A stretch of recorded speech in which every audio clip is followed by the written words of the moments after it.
And over the past 2 decades, federal governments have passed more than 70 pieces of legislation criminalising aspects of journalism.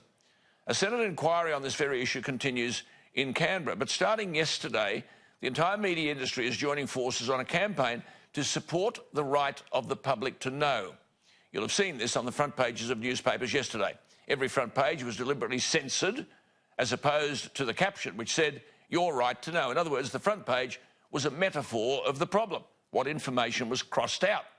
The inference is, when this happens, we're not smart enough or mature enough to digest such information.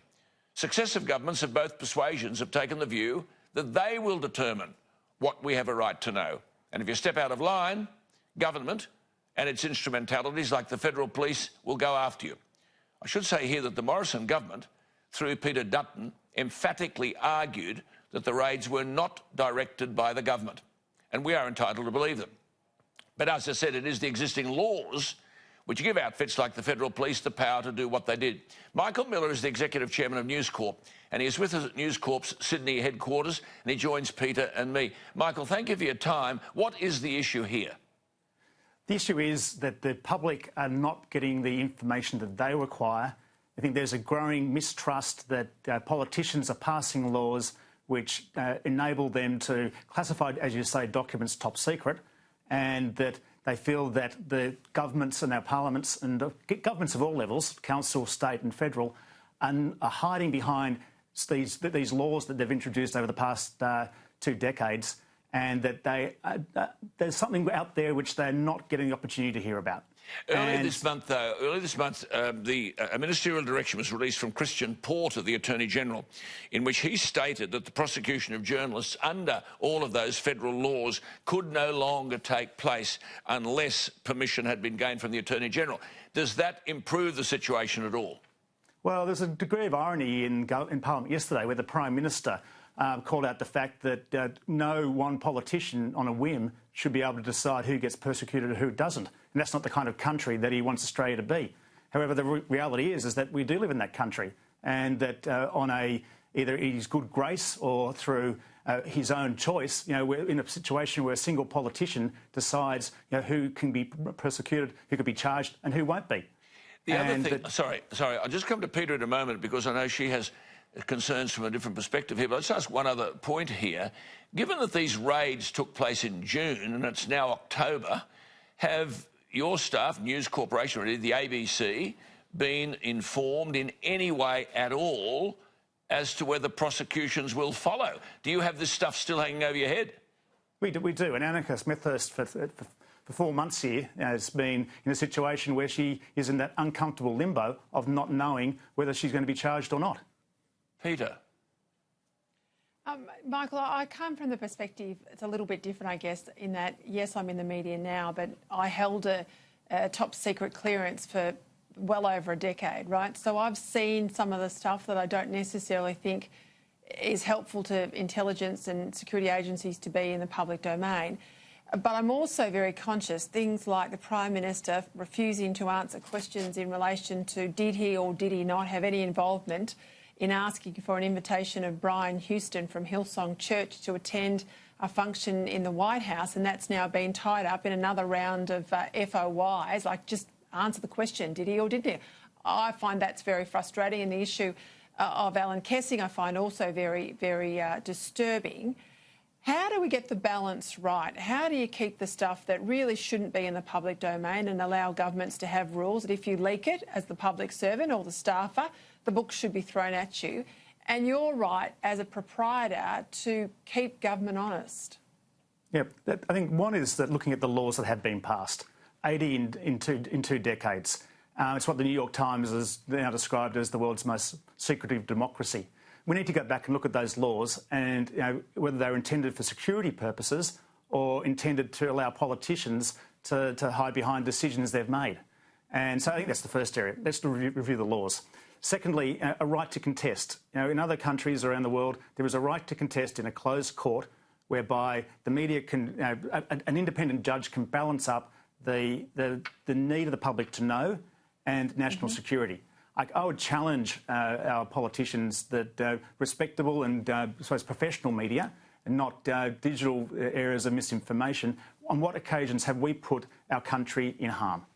Well, Michael, if I just say, and Peter alluded to this, the metaphor of the problem, and I'll just say this slowly for the benefit of everybody, is a fellow by the name of Alan Kessing, who now lives in the Blue Mountains. In the fires, his house was burnt down.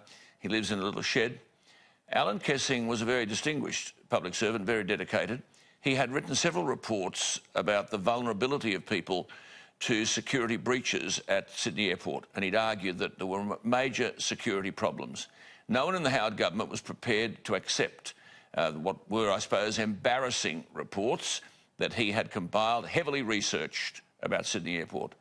So he delivered, it's no secret, he delivered, believing it was in the public interest, he delivered these reports to the office of the Shadow Transport Minister, Anthony Albanese.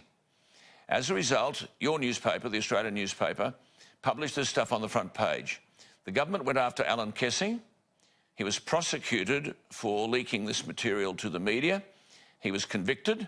He lives today as a criminal. Yesterday in the Parliament, Anthony Albanese and Dreyfus, the Shadow Attorney General, were waving newspapers around, arguing that whistleblowers must be protected. Alan Kessing was a whistleblower. There are people in the federal parliament today who know that he was innocent of that with which he was charged. So this comes really right to the guts of it, doesn't it? It does, and I think that's another change we need to see is improvements and protection for government whistleblowers. We've seen through other regulation and other policies a call for protection for corporate whistleblowers. Why aren't we seeing the same improvements at a government level? And I view the raids on Annika's house to be more intimidation towards those that provided her with the information rather than just Annika herself. And I think that's an issue that we also see as part of one of the 6 asks we've made of the government. Yes.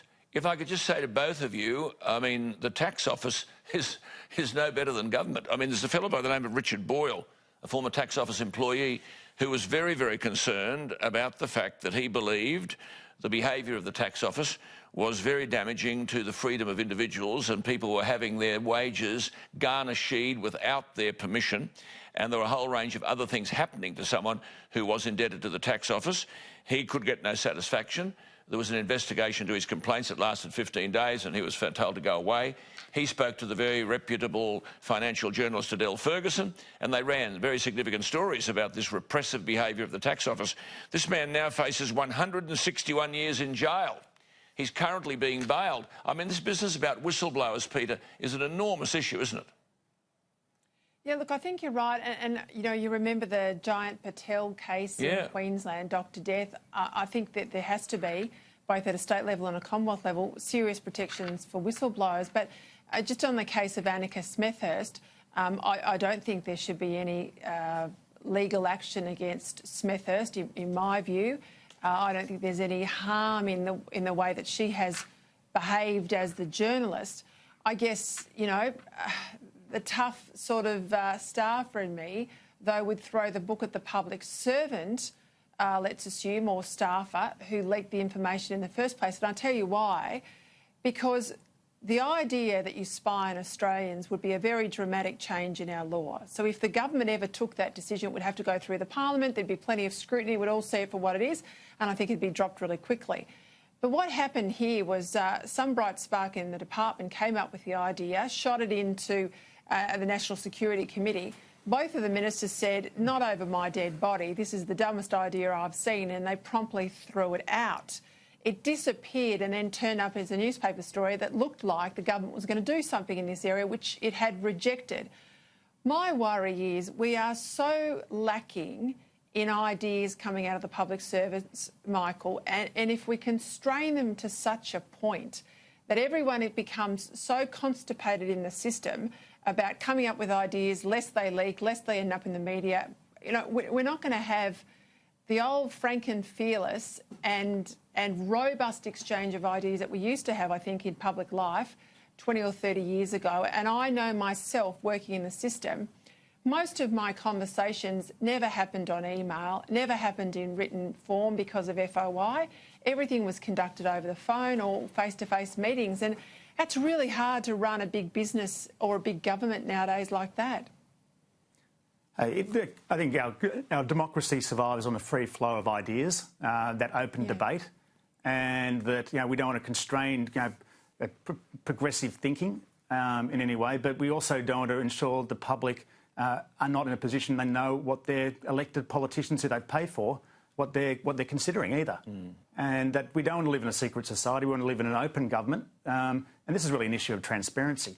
And the balance. I'm very supportive, but it's getting it's getting the balance right, and that's why you need a debate. Yeah, well, Michael made reference, we're running out of time here, but Michael made reference to 6 points. I won't go through them all, but a couple of them are very, very straightforward, I would have thought. The first is 6 areas that they're seeking. One is the right for journalists and the media outlets to contest these warrants.